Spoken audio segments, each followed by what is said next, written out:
Hi friends, ഡിഷ്ലാൻഡ് tasty കിച്ചണിലേക്ക് എല്ലാവർക്കും സ്വാഗതം. ഇന്ന് ഞാൻ വന്നിരിക്കുന്നത് കേരളീയരുടെ തീന്മേശയിലെ ഇഷ്ടവിഭവമായ കരിമീൻ ഫ്രൈ ആയിട്ടാണ്.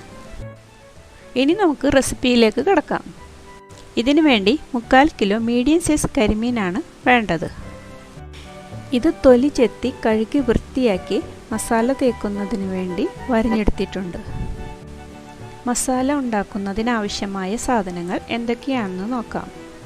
മുളക് പൊടി 1 ടേബിൾ സ്പൂൺ, മഞ്ഞൾപ്പൊടി 1 tablespoon, garam masala 1/2 tablespoon, പച്ചക്കുരുമുളക് 1 തണ്ട്, കറിവേപ്പില 2 തണ്ട്, ആവശ്യത്തിന് ഉപ്പ്. ഇവയെല്ലാം ചേർത്ത് ഗ്രൈൻഡറിലേക്ക് ഇടുക. അതിനുശേഷം വെള്ളവും ചേർത്ത് നന്നായി അരച്ചെടുക്കുക. ശേഷം ഉപ്പ് രുചിച്ച് നോക്കി ആവശ്യമെങ്കിൽ ചേർക്കുക. അരപ്പിൽ വെള്ളം പോരെങ്കിൽ അല്പം വെള്ളം ഒഴിച്ച് അരച്ച് ക്രീം രൂപത്തിലാക്കുക. അതിനുശേഷം ഈ മസാല മീനിലേക്ക് ഇട്ടുകൊടുത്ത് ഇത് നന്നായി തേച്ച് പിടിപ്പിക്കാം. മീനിൻ്റെ അകത്തും പുറത്തും നന്നായി മസാല തേച്ച് കൊടുക്കണം. മസാല പിടിക്കാനായിട്ടൊരു 15 മിനിറ്റ് വയ്ക്കുക. എങ്കിലേ മസാല മീനിൽ നന്നായി പിടിക്കുകയുള്ളൂ.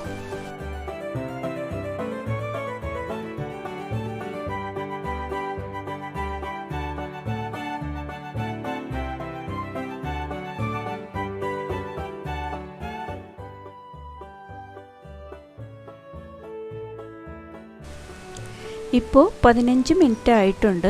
ഇനി നമുക്ക് കരിമീൻ ഫ്രൈ ചെയ്തെടുക്കാം.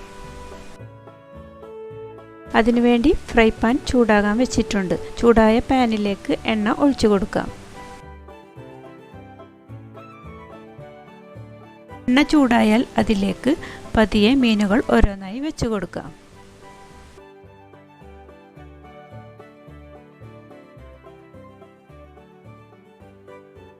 അതിനുശേഷം ഫ്ലെയിം നന്നായി കുറച്ച് വയ്ക്കുക.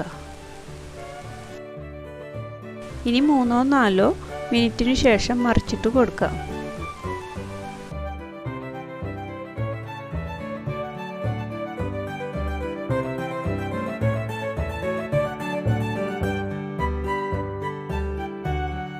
വീണ്ടും ഒരു 3 മിനിറ്റിനു ശേഷം മറ്റൊരു പാത്രത്തിലേക്ക് എടുത്തു മാറ്റാം. ഇപ്പോൾ നമ്മുടെ രുചിയേറിയ കരിമീൻ ഫ്രൈ തയ്യാറായി കഴിഞ്ഞു. എല്ലാവരും ഇതൊന്ന് ട്രൈ ചെയ്ത് നോക്കണം. നിങ്ങളുടെ അഭിപ്രായങ്ങൾ താഴെ കമൻറ്റ് ബോക്സിൽ അറിയിക്കുക.